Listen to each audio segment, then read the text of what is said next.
The Living Dynamics of Cannabis, Episode 4, The Language of Light.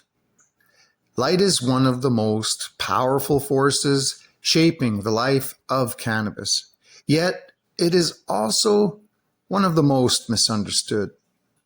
In cultivation, light is often reduced to numbers, watts, efficiency, ppfd, DLI, spectrum charts, and fixture performance.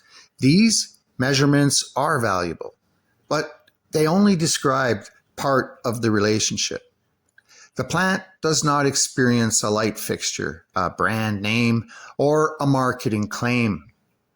It experiences an environment. It receives information from the quality, timing, intensity, and consistency of the light surrounding it, and those signals influence how it grows, develops, and ultimately decides how to allocate its resources. This is where the discussion of light connects directly back to the Ruderalis from the previous episodes. Cannabis developed different reproductive strategies because plants exist within different environmental realities. Some populations evolved to closely monitor seasonal changes through day length and night duration, while others adapted towards a more internally controlled flowering transition. The difference between these strategies reveals something important about cannabis biology. Flowering is not simply a response to a timer. It is a biological decision influenced by environmental interpretation. Photoperiod cannabis developed the ability to read seasonal patterns. The plant is not looking at the calendar, and it's not counting hours the way humans do. Instead, it's interpreting environmental signals through specialized biological systems that have evolved over generations. The changing relationship between light and darkness provides information about the world around the plant. A shortening day, a longer night, changes in spectral quality, and other environmental shifts all contribute to the message being received. Plants do not see light like humans see light. They do not experience color visually, but they possess photoreceptors capable of detecting different wavelengths and converting those signals into biological responses. These systems allow plants to sense changes in their environment and adjust their behavior accordingly. Light is not only the energy source driving photosynthesis, it is also a communication system. One of the most important examples of this is phytochrome system, which responds primarily to red and far red wavelengths. These wavelengths provide valuable information because they change depending on environmental conditions. A plant growing in direct sunlight receives a different light signal than one growing beneath a competing canopy. The ratio of available wavelengths can indicate whether the plant is exposed, shaded, competing, or experiencing a changing season. This is one of the reasons modern discussions about lighting can become overly simplified. Two environments can produce similar measurements on a meter while creating different biological experiences for the plant. The plant does not respond only to the quantity of light, it responds to the entire signal. Blue light, red light, far red light, intensity, duration, and timing all contribute to the information available to the plant.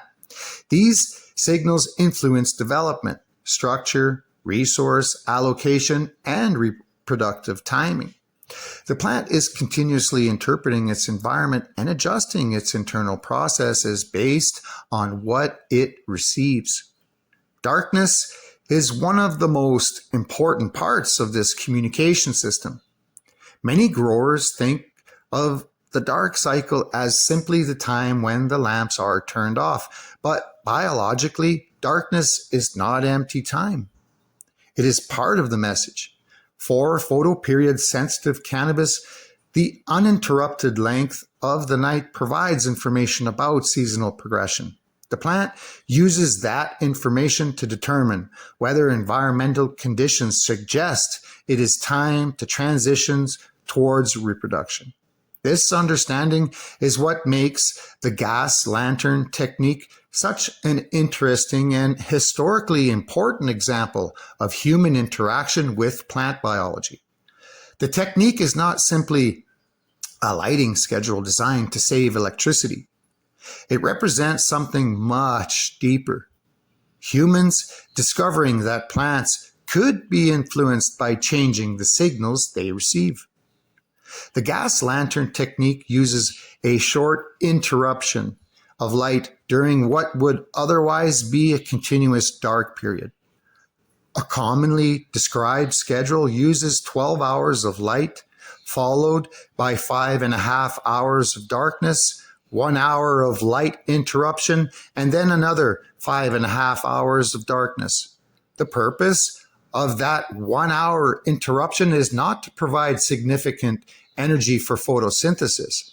The purpose is to interrupt the plant's perception of an interrupted night. The plant receives a different message. Instead of interpreting the entire dark period as a seasonal signal associated with flowering, the interruption changes the biological information being received. The plant is not being forced into a response. It is responding according to the same systems it evolved with in nature. What makes this technique fascinating is that it represents a larger agricultural history that extends far beyond cannabis.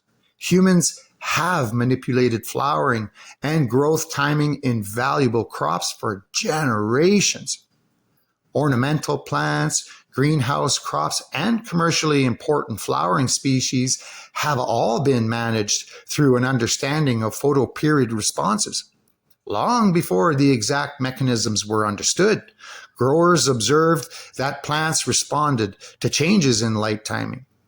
Traditional agricultural knowledge often came before scientific explanation. Growers learned through observation that a small change in environmental signals could create a large biological response. Modern science has helped explain the mechanisms behind those bro-science observations, but the relationship between observation and discovery remains one of the foundations of agriculture. This same principle applies to modern lighting technology. The transition from HID lighting to LED systems has created one of the most debated conversations in controlled environment agriculture. The discussion is often presented as a simple progression where newer technology replaces older technology, but biology rarely follows such a straight path. LED systems introduce significant advantages. They can provide high electrical efficiency, reduced energy consumption, precise spectrum control, and new possibilities for environmental management. But efficiency alone does not define biological performance. A more efficient method of producing photons does not automatically mean the plant will experience a better environment. High-intensity discharge lighting, including traditional metal halide and high-pressure sodium systems, has been used successfully for decades because it creates a very different growing environment. These systems provide strong intensity, significant canopy penetration, and a combination of spectral characteristics and radiant heat that influence the surrounding environment. That heat is not simply wasted energy from the perspective of plant biology. It changes the relationship between the plant and the atmosphere. Leaf temperature, transpiration, humidity interactions, and canopy conditions are all affected by the type of light source being used.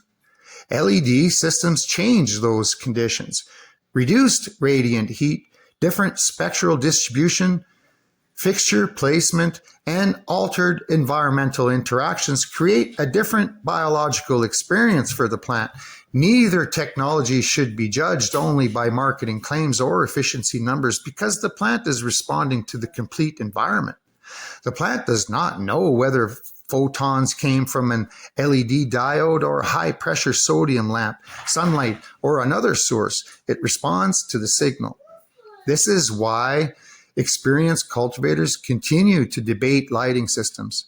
Observations from commercial facilities, research environments, and long-term cultivation experience continue to show that the relationship between lighting technology and plant performance is way more complex than simple comparisons.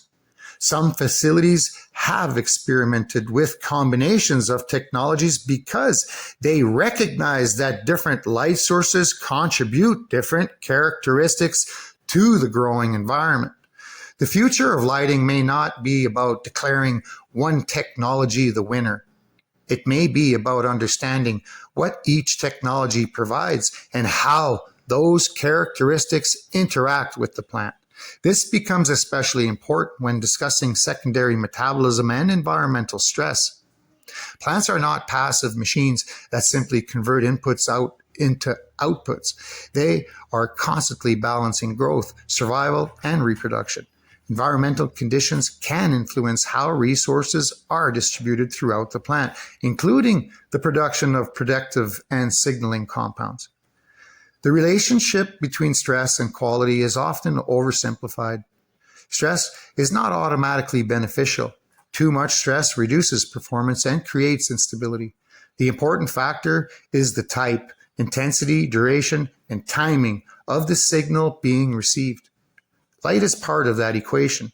Changes in spectrum, intensity, duration, and environmental stability can influence how the plant responds. This is why discussions about ultraviolet exposure, infrared radiation, spectrum manipulation, and secondary metabolite expression continue to evolve. Research continues to investigate how these factors influence plant chemistry, while experienced cultivators continue to observe differences in real-world environments. Both sources of knowledge are important. Scientific research provides mechanisms and explanations. Cultivation experience, or bro science, provides observations that often lead to new questions. The same careful thinking applies to discussions about light leaks, timer failures, and hermaphroditic expression. In cultivation communities, accidental light exposure during the dark cycle is often discussed as a major cause of reproductive instability. While environmental disruptions can influence plant responses, the reality is more complex than a single cause creating a single outcome. Cannabis expression is influenced by genetics, developmental stage, environmental stability, and stress conditions working together. Some plants are more sensitive than others. Some genetic lines carry stronger tendencies towards intersex expression. Environmental disruption may contribute, but it exists within a larger biological system. A controlled light interruption used intentionally in a technique like gas lantern is not the same biological experience as random light exposure caused by equipment failure, inconsistent schedules, or an unstable environment. The plant does not understand human intention. It only receives information.